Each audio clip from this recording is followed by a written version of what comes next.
variant of the COVID-19. Now, this is called Omicron or Micron, whatever that means, and it's also taking toll on us. According to the Ministry of Health, the numbers are rising again, but we just need to do what we can do, especially on top of the vaccination drive, of course, that we are emphasizing and talking about. We also need not to throw away the standard operating procedures that we have had and held on to from 2020 when COVID slept into this country.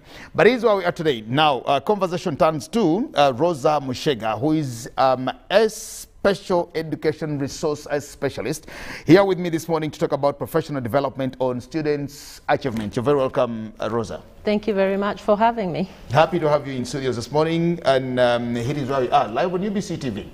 Thank you. What do you do? So I'm a professional development resource specialist. So basically what it means is that I support teachers to support students, especially those who are high need students. They might have learning disabilities, they might have behavioral problems, or they might just be struggling with everyday learning. And so my job is to support them. I also work closely with parents, speech pathologists, psychologists, social workers, to make sure that students have a great learning experience and they achieve in their learning and they're successful at school. Okay, are you a professional teacher? Yes, I am, very much so. Okay, how long have you been practicing? I've been teaching for over 15 years. Over 15 years? Yes. In Uganda here or somewhere else? I've been teaching in Canada. That's where I teach. I'm currently a teacher there as well. Okay. Yes. Talk about Teaching for Success, which I think is the organization that you head or run. Yes. Yes. Is it here also? So Teaching for Success is a Canadian-based online business. Okay. So what we do and what our focus is to help teachers in Uganda to grow in their pedagogical skills. Yes. As teachers, we're lifelong learners. We don't just go to training college, learn a skill, and teach in a classroom. We have to consistently be learning all the different skills that keep coming on, the skills that keep coming up, that are evidence-based, that are data-driven, and we need to keep abreast of what's going on around the world so that when we teach our students, they are competitive with all their peers around the world. Yes. You're coming from Canada to do this here in this country of Uganda. Yes. Are you aware our schools have been closed for over 20 months? Very much so. I'm very aware of that. And obviously, the pandemic has affected many schools all over the world. I know Uganda for an extended period of time, more than many countries. But having said that, I believe in being very proactive. We need to be proactive, and I've been working with teachers even during the pandemic to try and help them grow in their best practice skills and in their pedagogical skills. I don't think it's beneficial for us to start school and then decide that we're going to improve our practice as teachers. It's better to be proactive. It doesn't matter how long schools have been closed. This is a time actually when teachers are out of the classroom that they could be working on their skills to improve them so that when schools are open, they are ready for our students. We have to take in mind that our students are not going to be the same level that they left. If you had a student who was, say, in S1, when we go back to school in January, they're not going to be at the S1 level. They would have most likely regressed. They haven't been reading, they haven't been doing anything educational. Some have, I know, but a majority of people haven't. So it's going to be a daunting task for teachers. And it's not just going to be a matter of catching up students. Students have been affected mentally, emotionally. Their parents have been affected financially. We have to take all those things into account as we get our students ready for school. It's not just about curriculum. Okay. We have to approach education from a holistic point of view. Very good. Yeah. Are you conversant with the Ugandan education curriculum? Have you taken time to look at it? Now, just recently, about 2 years ago, before COVID came into this country, in 2019, this country adopted a policy called the National Teacher Policy, which is emphasizing a number of things. And one of these is quality education, but also professionalism, before the other things come on board. Looking at all that, and of course, the breaks with the COVID-19 and the disruptions, you just talked about it and said, yes, we've been out of school for quite a long time. And there are those who have managed to keep themselves abreast online, learning, studying, and doing all the things. And there are those who actually went into recess forever and said, we can only get back into learning or doing anything with class for as long as they tell us schools are open, we go back. Now, those, you want to note they're regressing. Yes. What do you think needs to be done, especially looking at our curriculum and the way it is and the way it is structured? Because I know that the way we do it here is not the way you do it in Canada. Well, obviously, curriculum is different in different countries. But we have to understand that education is not just curriculum. It's going to be very hard, obviously, to catch up the students. You just mentioned that those who haven't been studying are the ones who have regressed. But I beg to differ, right? Because even those who have been studying online haven't exactly been consistent, all right, because of data, how much it costs, and many things like that. In terms of the curriculum, I know that things have been changed. Some things have been removed from the curriculum to help students to catch up. I might not necessarily agree with certain things that have been removed, but you know, that is not the problem. With teachers, what is important is the way they teach. It is not just content. So what I want to emphasize is that we don't just have to focus on curriculum, okay? Because you can have the best curriculum ever, but if you don't have the right teaching skills and you don't approach education from a holistic point of view, because there are many things that affect a student's learning. It's not just curriculum, it's not just books, it's mostly how a teacher teaches in a way that students are engaged. So that is what's important, and that is what we focus on. Okay. You are talking and emphasizing on professional development, on students' achievement. The policy that I just talked to you about also emphasizes professional development for the teachers. Because we are coming from a background where when you go to school, qualify from a teacher college or a PTC or an NTC or university and get into class, then you do that forever without upgrading and doing all the other things too. Let's look at both angles of the professional development on the side of the students for their achievement, and also the professional development for the teacher. How do you harmonize this? Okay, so with regards to professional development, we first have to understand what is it? What's professional development? Now, a lot of people think that professional development is a teacher just doing workshops. Someone coming in either from outside an organization and teaching teachers different strategies. Yes, that is really important for us to do, but also what's important to understand is professional development is in many, many forms. It could be a teacher doing their own research. It could be a teacher in a conference, in a seminar. It could be a teacher doing a workshop. It could be a teacher doing online learning. So there are many ways that teachers can carry on with professional development in order to improve and strengthen their skills. Now let's look at how we connect that with student achievement. So once a teacher knows what's important, and to me what's really important is for our students to be engaged in learning. We don't want our students just to come to school to learn to pass national exams, because that seems to be the trend, okay? We want our students to come and learn and be students who have higher order thinking skills. They can think beyond the textbook, you know? They're taught in ways that are authentic and in ways that are related to real life, not just abstract learning. So we want teachers to be able, when these teachers go through their professional development, at least in my point of view, we want to build those skills, engage the students so that the students enjoy learning, so that they learn beyond the curriculum, so that when they come out of school, it's not just what they learned in a textbook. It's not just theoretical learning.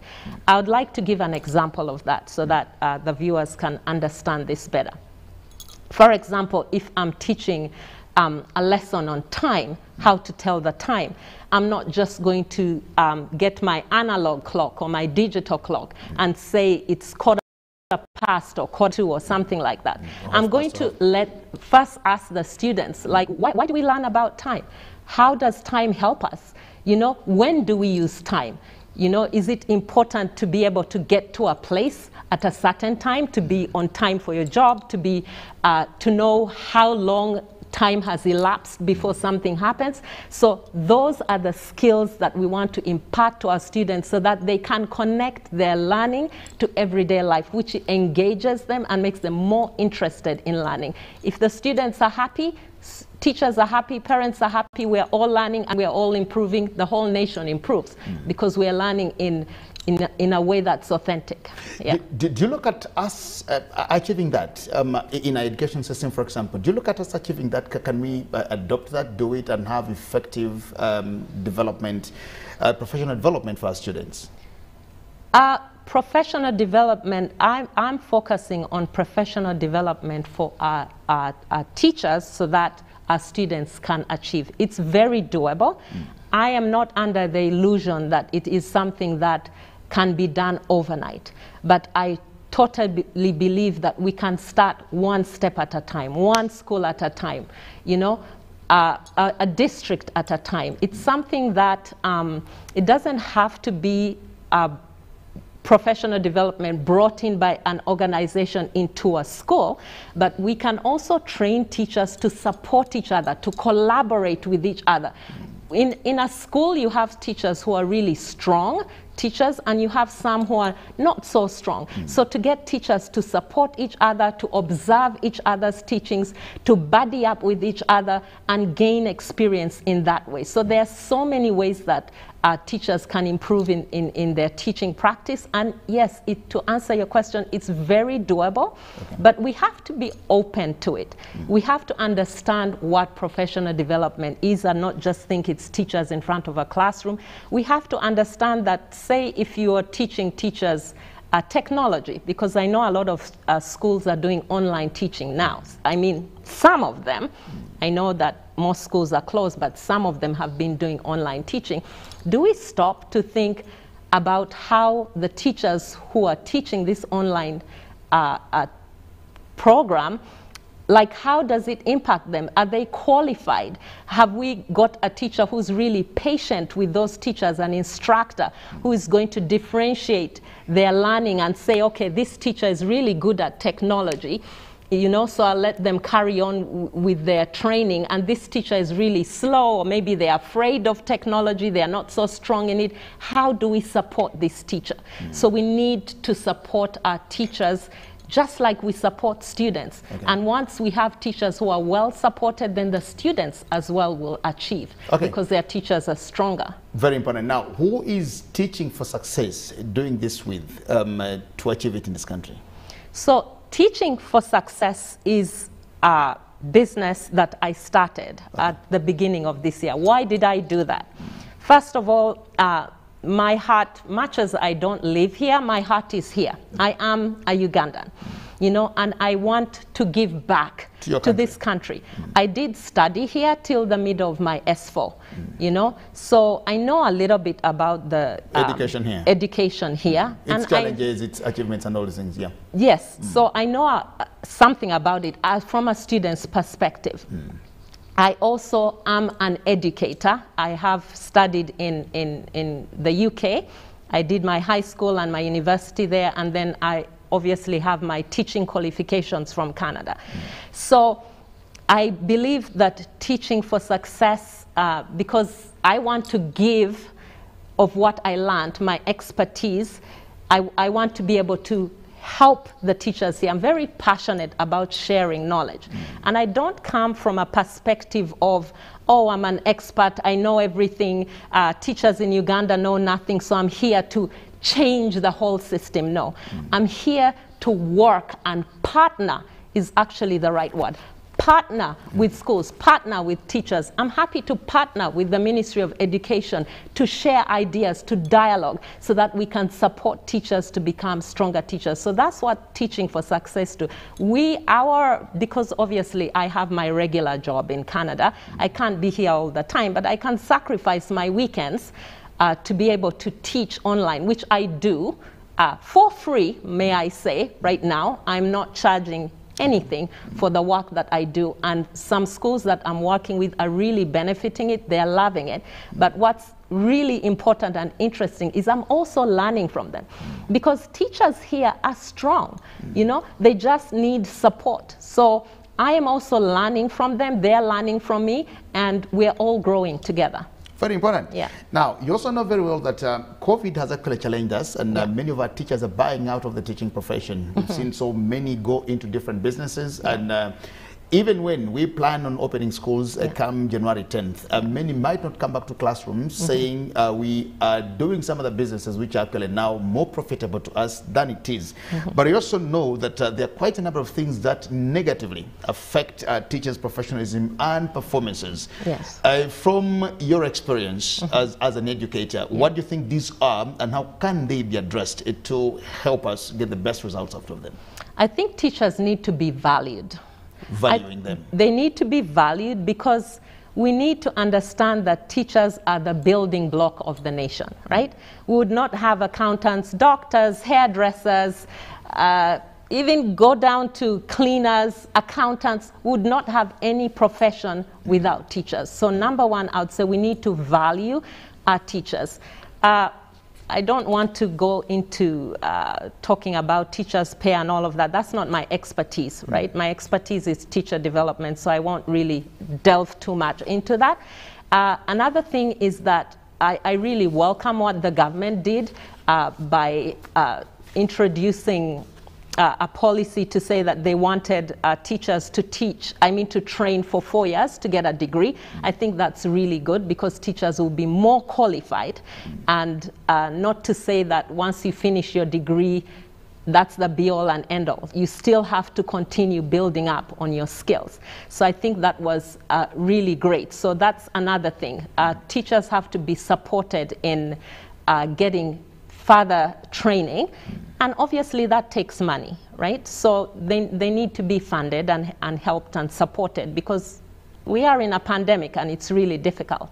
So those are the ways. Of course, transportation, not being able to collaborate with each other, teaching them ways to collaborate with each other. The administration, I also work with administrators, help teachers, treat them as part of a learning community, right? You don't have teachers, administrators, parents, and students. We're all a learning community. So when administrators are making decisions that impact students, that impact the school, let the teachers come in and have the discussion. Teachers are frontline workers in schools, so their opinion matters a lot. So we need to go to our teachers and ask them questions about, you know, what are they struggling with? Why do they think students are not learning? Why are students failing? Or why aren't some students growing in their knowledge and skills? You know, ask them, and then let's work together with those teachers to build the skills, because we just can't say, oh,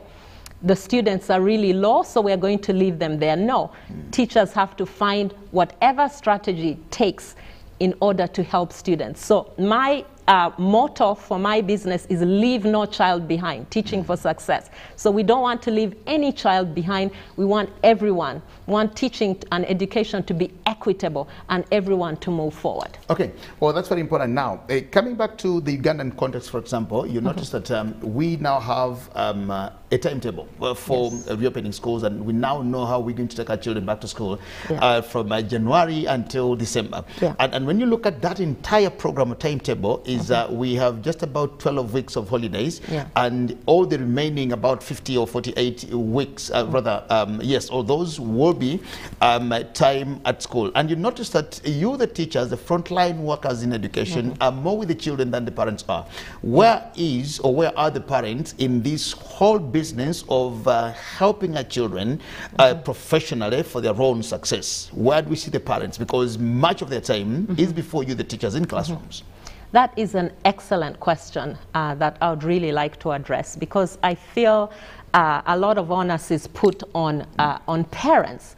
We have to really understand that there are different kinds of parents with different kinds of educational backgrounds. Exactly. Okay? We have some parents who have never gone to school. At all?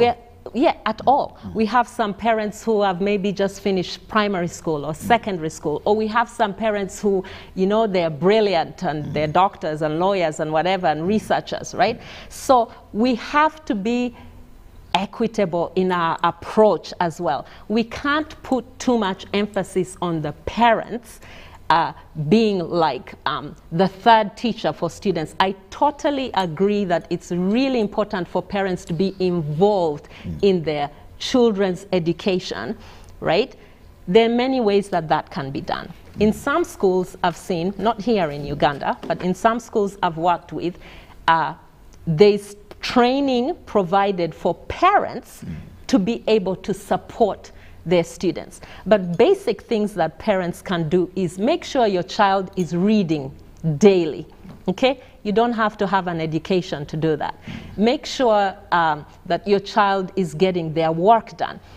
If their child does not understand their work, I think sometimes there's so much burden on parents, even those who are very educated, feel like they're doing the homework for their kids.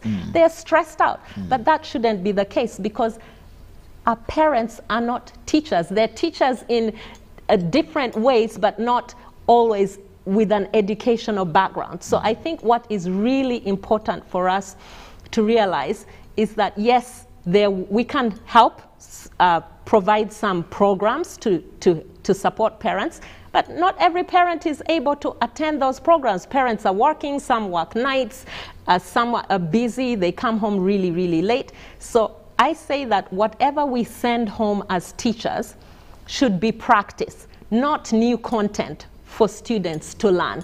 New content is supposed to be taught by teachers. What goes home for homework should be extra practice that students can work on independently. Otherwise, it's absolutely inequitable to be sending work that you expect a parent to be supporting a student with. If they can support them, well and good, but we must understand that it's so unfair if we're expecting parents who are not educated and maybe through no fault of their own to be treated at the same level as those who are educated. Thank you very much. Well, Rosa is an education specialist, a resource specialist, and of course she is with us in studios here this morning to talk about the professional development of ordinary students' achievement, and of course she also owns this organization called Teaching for Success. It is a Canadian-based online business called Teaching for Success. We'll just take a break and return, carry on with our conversation of learning this morning. We'll come back shortly. Live from UBC Studios in Kampala, this is Good Morning Uganda Extra.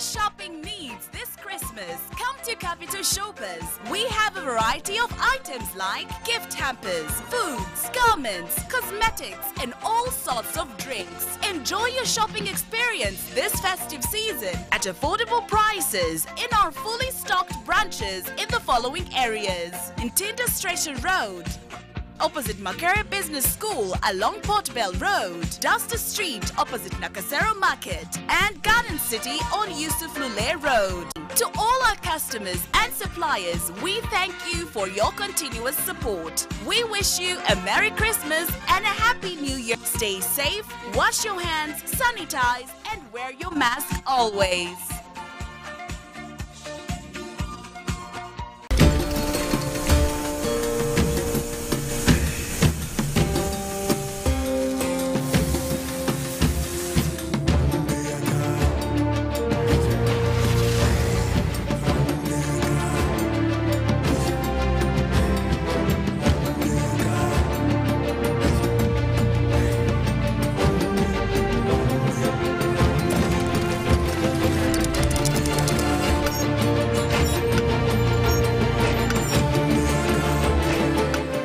Introducing the all-new Roofing's TMX 500C rebars with cut and bend surfaces. Roofing's, strength of a nation. Raising voices. I feel happy when my father spends time with me. I hope all fathers will like my father. I want my father to reach out to all fathers. He knows how important it is to be a good father. I promise to help my father inspire other fathers to change. In this time of COVID, what is your promise to the children of Uganda? Because a violence-free childhood is everyone's right. Raising voices. Live from UBC Studios in Kampala, this is Good Morning Uganda Extra.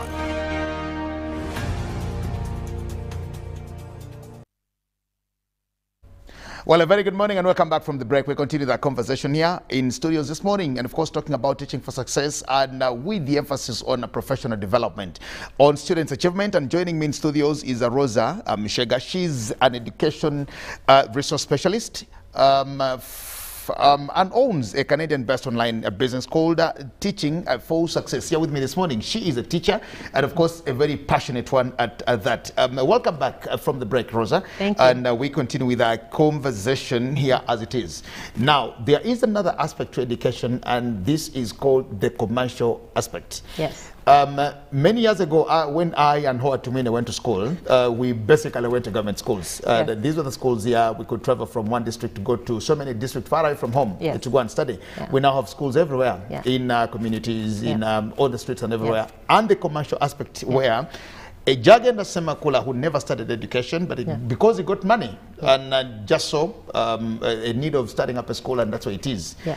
Howard Tumine, the brother-in-law there, is managing and running the school without any education background, but for as long as they can get money out of that. Yeah. Let's look at the business aspect in education. Don't you think that that also does us a disservice in education? Absolutely. That's something really important for us to address. There are so many schools, it's amazing, in this country, which So is many a schools. wonderful thing, okay? But we have to stop and think, for the owners of the schools, what is your purpose? If you're just setting up a school as a business to make money, okay, it will be how many students can I get into my school?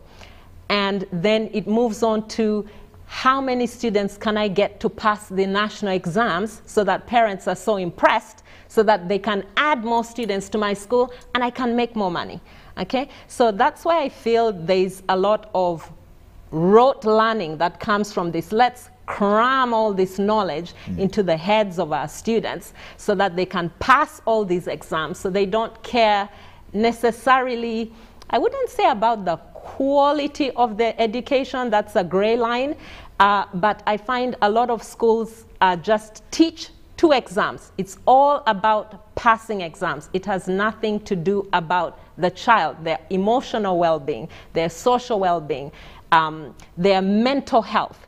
It's all about academics. And in order to have well-rounded students that graduate from universities, that graduate from high schools, that graduate from primary schools, we need them to be well-rounded. We need them to be students who know the arts, music and dance and drama and science and technology and math and all of those things put together, not just focus on the sciences and math and language. There are so many other skills that make students more well-rounded. So just to go back to your question, yes, unfortunately, a lot of schools are just businesses. It's not about transferring knowledge and understanding and building up these students to be the kind of students that are going to push our nation forward, build up our economy. No, it's just business. So that's really unfortunate. Yeah. In this country, not so long ago, we had a girl from the eastern part of the country who committed suicide because she did not get good grades in primary 7. And when she got a very bad grades, quote unquote, she actually went and hanged herself because the parents and everybody in the village was mocking and scorning her for not doing well. When the others were being televised on screens, they were in newspapers, being talked about on radios for getting first grades, she got a grade that she doesn't know, and she committed suicide. Now, we also have that with us. How do we need to work on that for the children to actually know that I may get a 20 plus in primary 7, but that does not mean I will be 20 forever in life? Okay, that is extremely sad, but right now this is for children. I hope that there are some young people listening to this program. What is very important for us as educators is to teach our students to have a growth mindset, okay? You can either have a growth mindset or a fixed mindset. A fixed mindset says that there are certain kids who are clever, right? They're smart, and they'll always pass the exams, get 100%, get A's, right? Someone with a growth mindset understands that if I work a little harder, I will do better. If I make mistakes, it's okay. I want every student in this country to know it's okay to make mistakes. The guy who made Mr. Edison, who made the light bulb, Thomas Edison, he did not create the light bulb in one day, okay? He made so many light bulbs. Maybe he put the wrong gas in the light bulb. He used the wrong metal for the filament. He used the wrong glass, the shape, and all of those things. It's after making thousands of them that he finally came up with the product that we have today.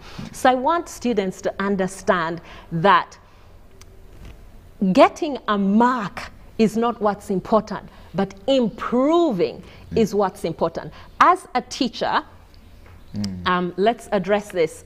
As a teacher in a classroom, when I give quizzes in my classroom, I actually don't put marks on my students' test papers. Why? Because I want the students, when they get their papers back, if they see an A on it, they're going to think, oh, I'm so smart, I don't need to work that hard. If they see that I've got a D on the paper, they're going to get really, really discouraged. So what I want teachers to do is to put feedback for students, so that when a student gets their paper back, they know what they did well, and they know what they didn't do well, and they know what to do with what they didn't do well. They have strategies to improve, okay? So for a student like that who gets to the point that they feel that they can no longer live, it's what we've created in our society, and we need to move away from that. Students should be applauded for improvement. I just want to give a small example of myself, right? I went to Gayaza High School, the best school in the country, I must say. I went to Tororo College, the best school in the country, I must say. I beg to differ. And you went to a girls' school, I went to a boys' school. It is the best to me. And all the girls who come out of there, I must say, are brilliant girls. I'm not just talking about academically, but behavior-wise and in every way. So I'm really biased. So for me, in high school, I was awful at math, like many people. They say that, okay? I was one of those who got like 40%, 50% in math. You know, I thought, you know, I'm never going to achieve. But when I moved to the UK and continued my education in high school, I met a teacher, Mrs. Izmailovic. She was a Polish teacher, and she was the most patient teacher. She made me feel, you know, that I could achieve. Fine, I'm getting these low marks, but what is it that Rosa can do in order to improve? Not necessarily to get A and 100%, but an improvement. And because of her patience with me, her desire and allowing me to always ask as many questions, because sometimes in school students ask questions and a teacher's like, you know, be quiet. You know, why are you asking? Students should be allowed to ask as many questions. So I asked, and she always used to tell me, Rosa, ask as many times as it takes to understand what you need to understand. By the end of my 1 year with Mrs. Ismailovich in math class, I excelled. This is from someone who used to get like 40%, 30% in math. And I did math for my A-level, and I ended up doing a math and statistics degree in university. You know, who could have thought that? I mean, my classmates, actually, if they look at me now and they remember the rows your of this. S1, S2, S3 teachers will be surprised that you actually very surprised, exactly. you know. So I want students to know that they can improve, they can do well. I want parents to stop putting down their children because they're not getting A's. I'm not saying just sit there and accept your child to come home with bad grades, but support them rather than, you know, chastise them about them. Work closely with the teacher, work with encourage your child, and always praise them when they take those baby steps to improve. Focus on improvement, okay? Not just a summative evaluation of an exam. Do you also realize that learning in this country, or in the system that we have, is more of a prison for our learners? That when somebody goes through primary 7, they do their O-levels, they do their HSC, and by the grace of God, go to the university and do those 2, 3, 4 years, and they finish it. Everybody, it's like a footballer's hanging up their boots and say, I have played my seasons, and I failed to get the Champions League, so I am giving up in football. They get to a level where when you tell one to actually go and do a CPD, or do anything to make their professions better or so, they will tell you, I am tired of learning. Once they have 1 degree, then that's good enough. Go find a job, go get married, go marry, go start a family, and that's it. What causes that? That people come out of school and they detest, hate, and don't want to do anything. They feel sad to even see somebody who says, I'm back in school. I am back again. I am doing the 3rd degree. It surprises them. I am so glad you've addressed that. Lack of student engagement, right? Learning takes place in such a way that everything is abstract, right? The way I start my lessons as a teacher, right, is to ask my students, why are we learning it? Why are we learning this? Why are we learning about measurement? Why? How is it going to help me in real life? You know, a lot of students don't understand the value of what they're learning. You know, why am I learning algebra? Why am I learning graphing? You know, why am I learning measurement? Right from kindergarten, I tell my students that, say we're learning about measurement, I'm saying, my dear friends, if you don't know the shoe size and you cannot measure your shoe size, you won't get the right shoes. Just simple things like your clothes. Okay, if you happen to be a carpenter as a profession, you need to be able to measure. If you are a baker or a cook, you need to be able to measure. Okay, so that gets the kids excited because they know that whatever I'm learning is related to real life. So I think once we engage the kids more and relate everything that we're learning to real life and begin to get our students from an early age, elementary school, primary school, thinking about what would I like to be. I know students like my own children, today I want to be a lawyer, tomorrow they want to be an urban planner. It doesn't matter. But once we get this in our kids, what do you want to be and what is it going to take to work towards what you want to be, right? It's not just being good at what you're doing, it's relating it to everyday life. What's the best time to tell children or to have that conversation with the children on what they like to be in the future? What's the best time? Right from nursery school, okay? Don't start telling them what they want to be from high school or from university. Right from nursery school. There's some people who have actually become what I have a cousin who always wanted to be a doctor. He actually injected his sister with a needle from a playset, and he is a cardiologist right now, and he's doing really well. He always wanted to be a doctor, you know? So it doesn't matter, and I really want to stay away from doctor, lawyer, accountant. You know what? How many ladies get their hair plaited? you know, and look lovely every day, right? We need to value professions, and we need to teach students that being a lawyer and a doctor and accountant, they're not the only things. There are so many in this lawyers world. in this world. As long as you enjoy your profession, as long as you work hard, let's start encouraging our kids right from kindergarten. What do they want to be? If by P7 they've changed to another profession, that is fine. But at least they'll make the connections between what they're learning and the profession that they would like to be, which will engage them and want them to work harder. So they won't get to end of university and say, you know what, I've had enough, I've finished, I've got my degree, I want to get married, and that's it. Okay. No. One other thing that I want you to address from your perspective, and of course with the professionalism that you have in education, you also realize that we have what we call career guidance in schools. Yes. But when you talk to many teachers, I've interacted with many of them to talk about career guidance, and to them, career guidance is actually helping you choose a combination from what you got in maybe O-levels or primary 7. They also, because you have, for example, me, you have a distinction in history, you have a distinction in geography, you have a distinction in CRE and political education or so, then please take this arts combination that will take you into law. When somebody comes and they have this or that and say, but I think I want to be a doctor, and they say, but you have a C3 in chemistry and you have a distinction 1 in literature, please focus here and not go there. Career guidance. I think it would be really teachers, in not all teachers, but every school to have, I would say more in high school, not so much in elementary.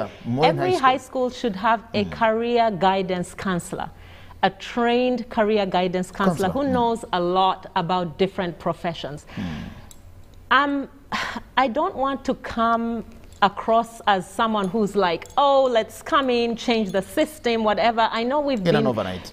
We've been, like in Uganda, you have to do PCM to be, is it an engineer? You have to do PCB to be a doctor. PEM to do that. We need to move away from that, you know?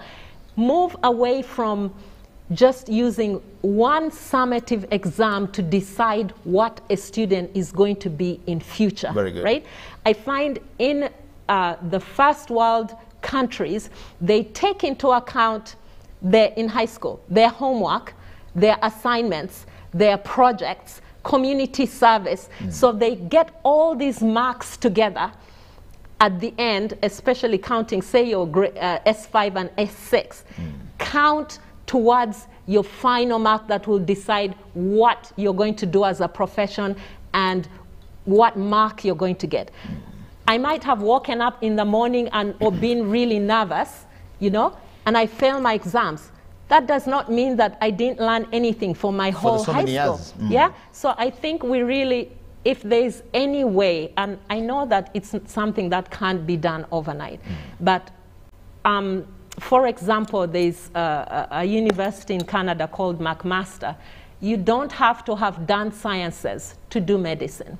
In that university? In that university. And people are doing medicine without sciences? Yes. You wouldn't do that anyway in this world. But, of course, you have to know like your basic biology, your basic chemistry, but they take people who have done arts to do medicine, you know? Historians like myself. Exactly. It's historians like you. So I think we need to move away from combinations and just leave things open, because your first year of university is pretty generalized. You're just getting to know university life, how lectures are taken, you're more independent in your learning, you're not relying so much on the teacher to do the learning for you. So I think we can move away from that. How to do that, I don't know. I'm not an expert in that area, I'm not going to pretend, but I think we can, you know, walk away from combinations to make things more open for students, careers more open, different courses open for people who have done different combinations. Okay, very good conversation. Finally, just before I let you go out of studios, I am reminded of one of the books that I read by Robert Kiyosaki, and the book says, why A students work for C students and B students work for government. Now, I don't know whether I'm but of course I'm not an A student, I'm not a B student, and neither a C student, I'm somewhere. Now, Kiyosaki didn't even remember us. Maybe I'm a D student or I saw, but Kiyosaki's book is very inspirational. Why A students work for C students. and B students actually work for government. C students normally employ A students. Those who are C in class, in schools, are the people actually who are running the economies, who are running the world, and their resources are the A students being employed there. But I want to thank you so much, Rosa. Just before I let you go out of studios this morning, how can people access your product, Teaching for Success? How can they follow it up? I am sure there are parents, there are students, there are learners out there who would love to continue engaging with you. Okay, so let me just emphasize that Teaching for Success is for teachers. So the people to access it would be school owners and head teachers, because they'll be the ones... At all levels? At all levels. At all so levels. I'm saying like teacher training schools, high schools, and elementary, but mostly most of the schools I'm working with currently are elementary schools or primary schools, because if we build up right from the bottom, from the foundation will help the students as they move up the level. So I encourage you to go to my website, which is www.teachingforsuccess.com. Sorry, teachingforsuccess.ca. I'm so used to saying .com. So www.teachingforsuccess.ca. And we're also on Facebook, which is Teaching for Success. Or you can reach me at my WhatsApp number, which is +1 905 441 7696. Again, +1 905 441 7696. But if you just Google Teaching for Success, you will get to my website. You can reach out to me, and what I will do is talk with your administration, have a meeting with your teachers to find out what the needs and the strengths of your school are, and then we can see how we can tailor our workshops to your school. We don't do a one-size-fits-all. We find out what your school climate is, we find out what your needs are, and then we work according to that to improve your teachers and strengthen their skills.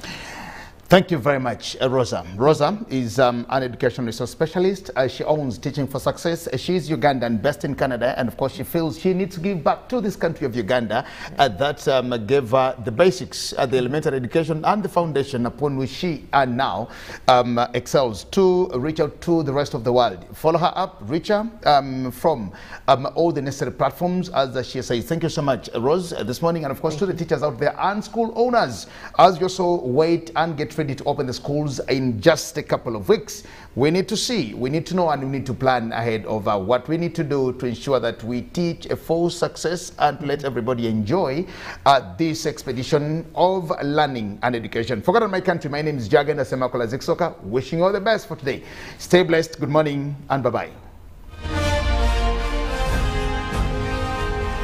Live from UBC Studios in Kampala, this is Good Morning Uganda Extra.